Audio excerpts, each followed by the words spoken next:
이번 주는 우리가 이제 공부를 하는 데 있어서 우리가 밥 먹고 체한다든지 또 아니면 가끔 배가 아픈 수가 있어요. 복통설사한다든지. 그래서 그 체했을 때 어떻게 하면 좋을까? 요거에 대해서 설명을 해야 될 겁니다.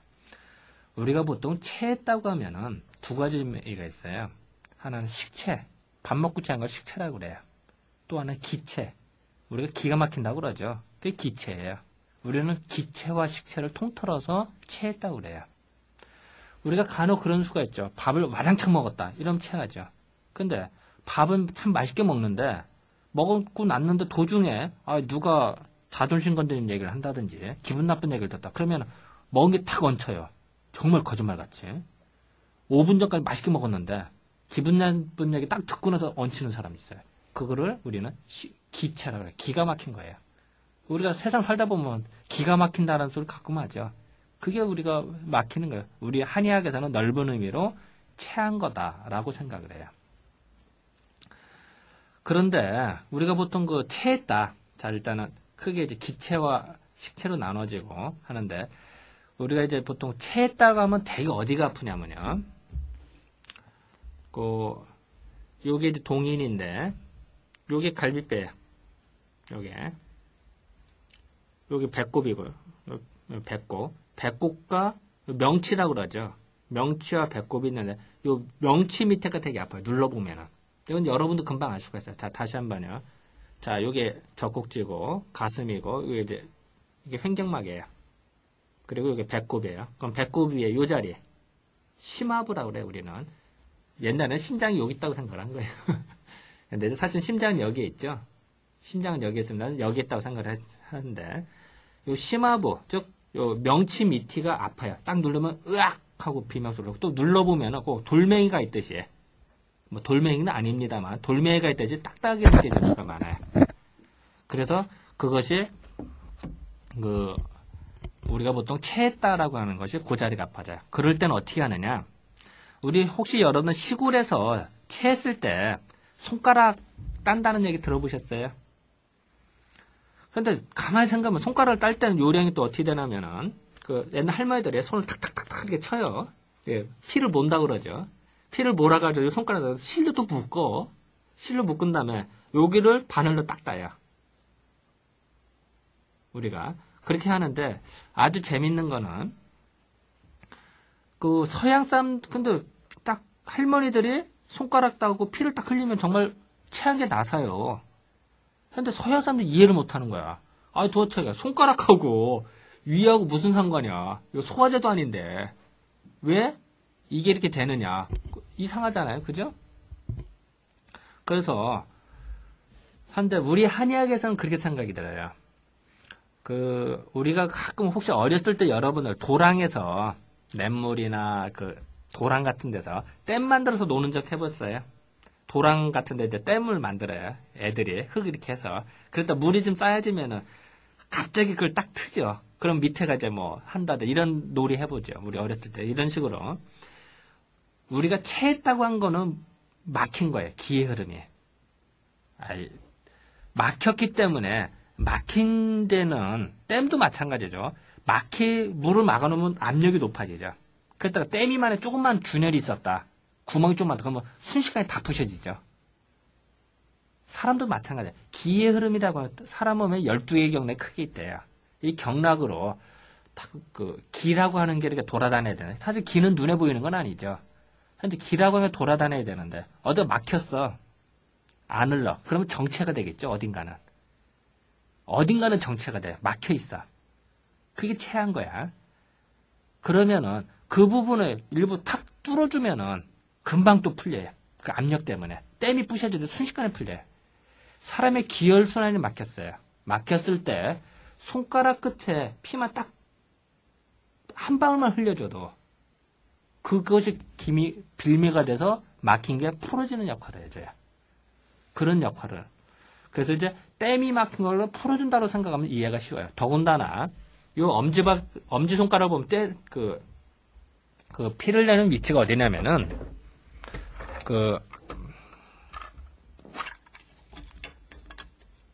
정확히 말하면 요 자리에. 그러니까 엄지손가락 요 바로 밑에 요 자리에. 여기과 여기. 그러니까 자, 다시요. 엄지손가락으로 요 반달이 있어요, 반달. 이 반달 밑에 요 자리에, 요 자리와 요 자리 양쪽 사이드에. 그러니까 손톱 바로 밑에.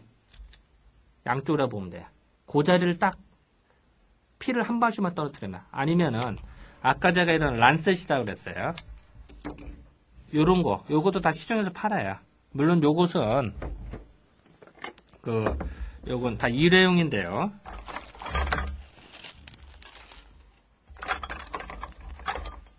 요런 식으로 돼 있어요. 요런 식으로.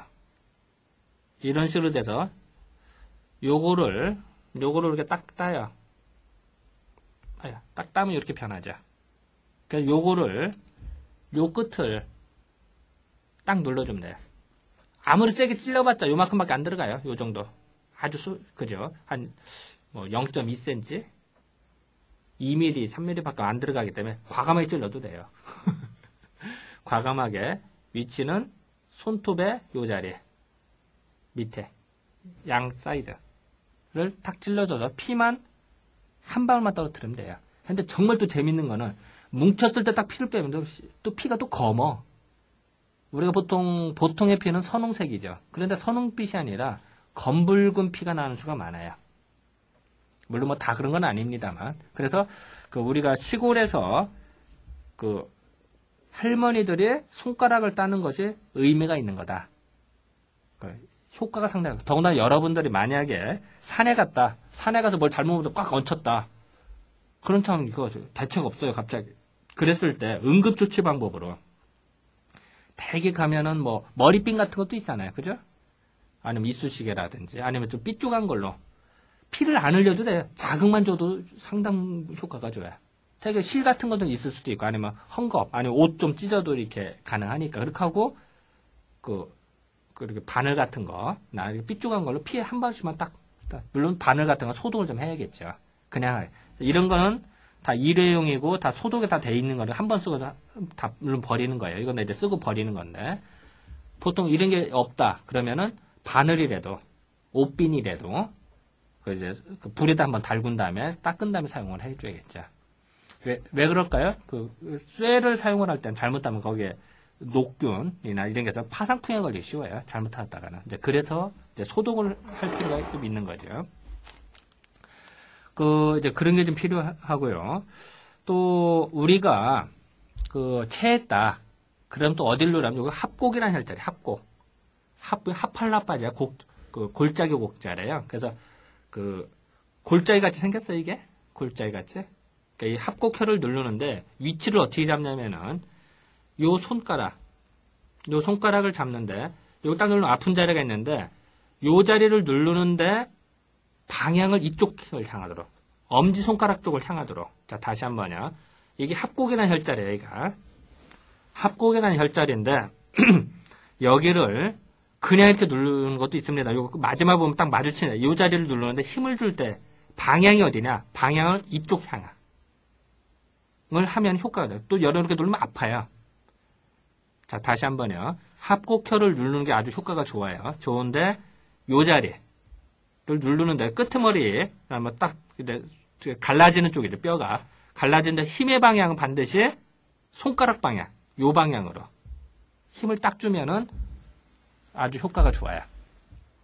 그래서 그 합곡혈을 눌러주면 좋다. 특히 소음인들이 잘 체하기 쉽고 밥 먹다가 기분 나쁜 얘기 들으면 딱 얹히기 쉬워요. 그런 소음인들이 체했을 때 눌러줘도 잘 풀리고 안 체했다 하더라도 평상시에 이 합곡혈만 잘 눌러줘도 소화력이 상당히 좋아져요. 그래서 나는 여러분들 이 수업을 듣는 여러분들이 소음인이다 라고 하면은 이 손을 자주 좀 눌러줘라. 합곡혈을. 그러면은 최소한 잘 체하지는 않는다. 또 체하더라도 빨리 나서요. 그래서 나는 그걸 좀 권장하는 편이에요. 그리고 또 우리 옛날에 보면 체했을 때 할머니 손 약손이라도 배 쓰다듬는 거 있죠? 그거 생각보다 효과 좋아요. 근데 배를 쓰다듬어 줄 때 방법은 손을 먼저 마찰을 해요. 마찰을 하면 어떻게 될까요? 열이 나겠죠? 더 좋은 방법은 사람이 단전호흡을 한다든지 기공수련을 해서 딱 그 기마 자세를 해서 힘을 모으면은 이 노궁혈이라 손바닥 한가 노궁이라는 혈자리가 있어요. 요 자리가 이 노궁혈이 뭐 수심혈이라고 하는데 이 노궁혈이 간질간질해져요.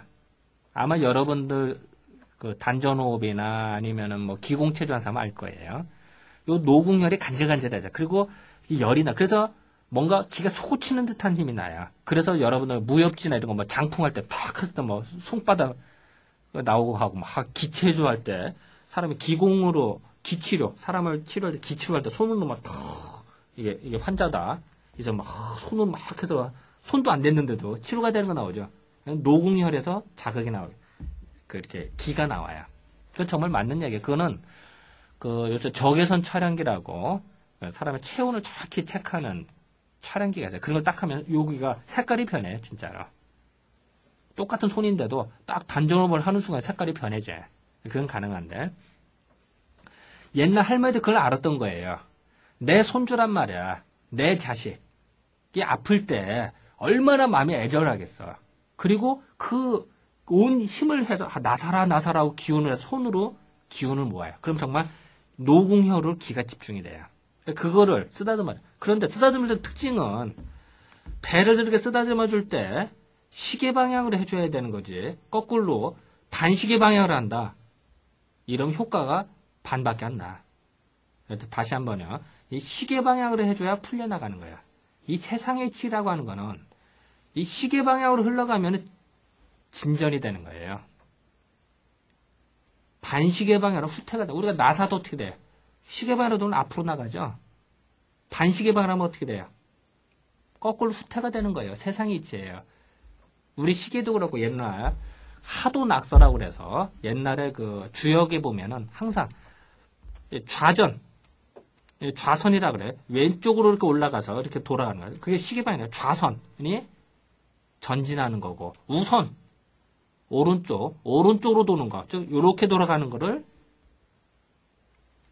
후퇴라고 생각을 해요. 그래서 전진과 후퇴를 그렇게 생각해요. 주역에 써 있는 얘기예요. 그래서 나사도 이렇게 만든 거예요, 우리가. 사람도 마찬가지로 뭉쳐있단 말이에요. 뭉쳐있을 때 어떻게 할까요? 내려보내야죠. 나가야지. 나가려면 어떻게 돼? 시계방으로 해야 기가 풀려서 나가는 거예요. 반시계로 하면은 거꾸로 뭉치는 거야, 오히려 더. 그래서, 자, 다시 한 번요.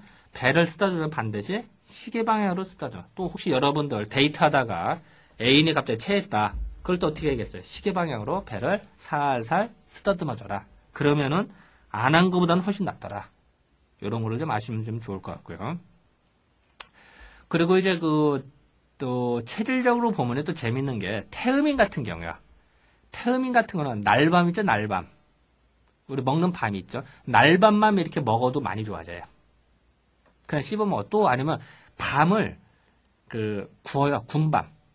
구워서 먹으면서 이렇게 먹으면 태음인을 풀려요. 그래서 옛날 할머니들 보면은 어린애들이 손주들이 잘 체해서 아프다라고 했을 때 날밤을 씹어서 숟가락으로 주는 할머니들이 계세요. 그럼 또 정말 애들이 소화력도 좋아지고 체한 게 풀려요. 그게 정말 과학적인 얘기예요. 우리 사상의학 입장에서 가능한 얘기예요. 태음인들한테는 밤을 쓰면 그게 좋아요. 진짜로. 우리가 한약을 써도 그래요. 한약을 써도 태음인 체했다면 꼭 밤이 들어가야 돼요. 안 들어가면 잘 안 풀려요. 그 밤에 대해서는 또 내가 이제 그 농수한 TV에서 촬영한 게 있으니까 그걸 좀 참고하기를 바래요. 그렇게 하고 또 하나는 이제 소양인 같은 경우는 우리가 보리차를 주라요. 보리차. 이 보리차는 이 보리 성격이 이렇게 잘 풀어주는 역할을 해줘요. 뭉친 거를. 열도 내려주고. 소양인들은 보리차를 먹는데 따뜻한 보리차를 먹으면 되게 효과가 좋아요. 자, 다시 한번요. 소양인은 열이 많은데 이 소양인의 그 따뜻한 보리차를 약간의 설탕을 타서 좀 더 좋아요. 설탕의 효과는 단맛이에요. 단맛. 단맛은 뭉친 거를 이완시켜주는 역할을 해줘요. 우리가 사탕이나 단맛을 먹고 나서 몸이 움츠러들지 않아요. 오히려 이완이 돼서 늘어지지. 사람들이 사탕을 많이 먹을 때 단 거 좋아하는 사람들이 게을러진다든지 몸이 늘어지는 게 그래서 그래요. 그래서 체했다고 하는 거는 꽉 뭉친 거니까 느슨하게 갈 필요가 있거든요. 그래서 보리차에다가 설탕을 좀 타서 먹으면 소장인들은 상당히 잘 풀려요. 물론 또 하나 식혜를 먹는 방법도 있다. 식혜. 그 식혜는 그 식혜를 우리가 한번 만들고 난 다음에 한번 끓이죠. 끓여서 이제 효모균을 죽이기 위해서 한번 끓여야 그 따뜻한 식혜. 그걸 먹으면 효과가 아주 좋아요. 그래서 식혜에 대해서도 보리에 대한 효능에 대해서도 내가 농산TV 촬영해서 여기 순천향대학교에서 이렇게 CD를 제작한 게 있어요. 이제 그거를 또 별도로 올려줄 거예요. 그러니까 그거를 보면 이해가 될 거예요. 왜 보리를 보리차나 보리 식혜를 소양인이 먹으면 아주 좋은지, 또 아까 말씀드린 밤을 왜 태음인이 먹으면 아주 좋은지, 이제 그런 거는 다 설명했으니까 따로 별도로 더 듣기를 바래요. 또 그 소음인은 어떠냐? 소음인은 딱 체했다 이러면은 생강에서 생강차를 먹으면 효과가 좋아요. 근데 생강차를 먹는데 껍질을 벗기지 마세요. 우리는 되게 생강차 먹는다 이쁘게 하려고 껍질 다 벗겨서 먹어요. 근데 의학적으로는 별로 안 좋아요. 왜 그러냐면은 과일이나 약재의 그 효능은 껍질에 아주 많아요. 껍질에. 그렇기 때문에 생강도 마찬가지야. 생강의 효능의 상당수가 껍질에 있거든요. 그렇기 때문에 그거를 벗겨서 먹는다 이러면 효과가 반밖에 안 나요. 그래서 가능하면은 소음인이 체했다 이랬을 때는 생강차를 달여서 따뜻한, 물론 설탕을 타면 더 좋겠죠. 그래서 먹으면 풀리더라. 그리고 또 하나, 우리가 체고 이랬을 때 배를 따뜻이 하면 효과가 좋아요. 그래서 옛날 말로 체했을 때 그 옛날 시골에서 그 불 때는 집 아궁이 있죠. 장작불 자글자글해서 그 아궁이 자글자글한데 배를 지진다고 그러죠. 그럼 또 속이 풀려요. 그런 사람도 많아요. 특히 소음인들이 아주 그래요. 소음인들은 배가 차가워도 잘 체하거든요. 배를 따뜻이만 해줘도 풀리더라. 근데 지금은 이제 그 구들장이 없고 뭐 아궁이 불 때는 데가 없으니까 뭐 보일러불 세게 하고 한다든지 아니면은 그 적외선이라고 있어요. 적외선. 간혹 여러분들 그 한의원에서 침을 맞았을 때 빨간 불빛 비춰주는 게 있을 거예요. 그게 적외선이에요. 그 적외선에 이제 우리 무지개에서 빨주노포 파남보자 얘기를 하죠.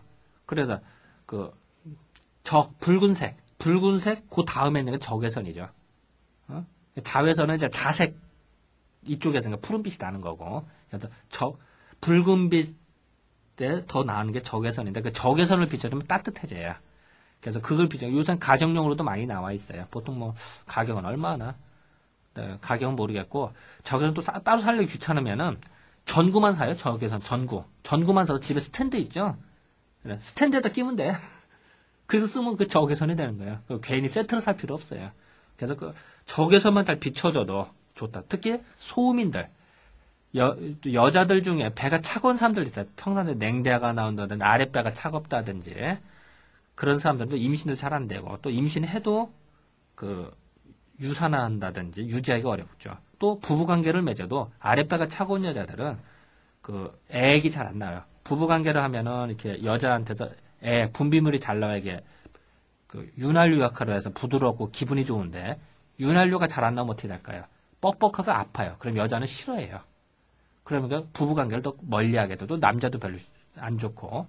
그런데 배가 어쨌든 차가우면 안 좋아요. 그래서 그런 소음인들은 그 배를 따뜻하게 해요. 물론 소야인도 마찬가지예요. 소야인 중에도 배 차가운 사람들이 있어요. 이런 사람도 적외선을 비춰주면 효과가 좋다. 마찬가지로 체했을 때에도 적외선을 비춰줘도 효과가 좋다. 그거는 여러분들 가정에서도 할 수 있다.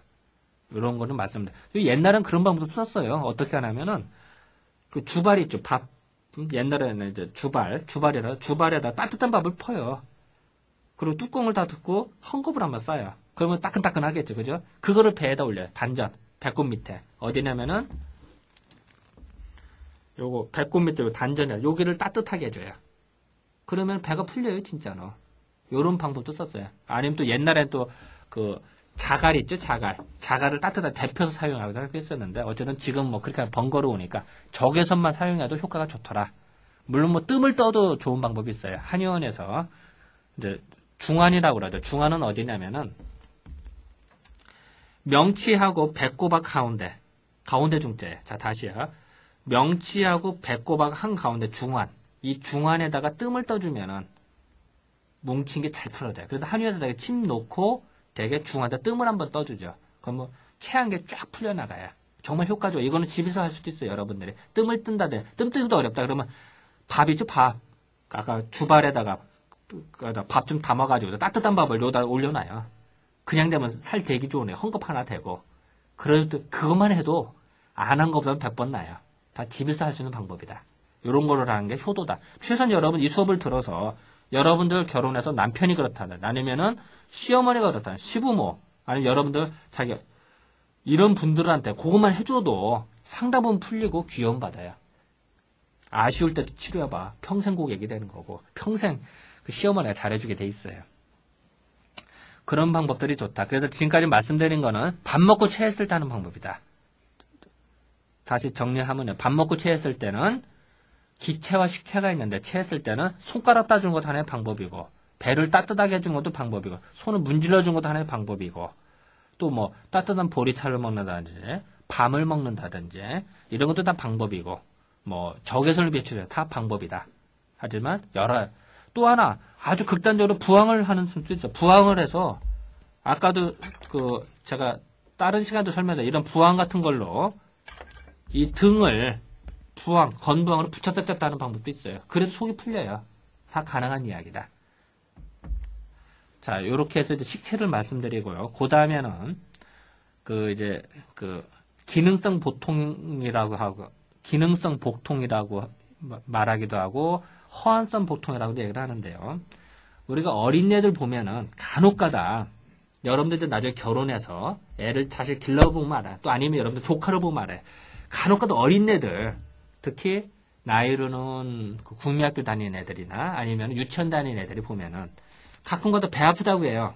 너 배 어디가 아프니? 물어보면은 밥 먹고 체하면 여기 식체가 명치 밑에가 아프다고 그래요. 여길 가르치는 게 아니라 꼭 배꼽 근처. 배꼽 근처를 배 아프다고 그래요. 요런 학생들이 있어요. 간혹 볼 거예요. 요 경우로 설명을 해드릴게요. 요 배꼽 근처를 가르치는 경우는 배를 눌러봐요. 누르면 또 안 아파. 근데 본인은 아프다고 그래요. 이상하지 않아요? 자, 다시요. 밥 먹고 진짜로 체한 경우는 명치 밑에가 아파요. 아까 갈비뼈 밑에. 명치 밑에 누르면 진짜 아파요. 또 딱딱하게 눌러줘요. 근데 배꼽 근처가 아프다는 경우는 눌러보면은 딱딱한 게 없어. 그리고 누를 때는 뭐 아프니 하면 뭐 잘 몰라. 뭐 약간 아파요. 뭐 이렇게 하지 뭐 으악 뭐 비명소리가 안 들려요. 명치 밑에 누르면 으악 비명소리가 들리는데 요게 뭐냐? 허한성. 허는 속이 헛헛한 거예요. 애들이 그 몸이 약하다든지 장기는 약한 애는 속이 헛헛하다고 그러죠.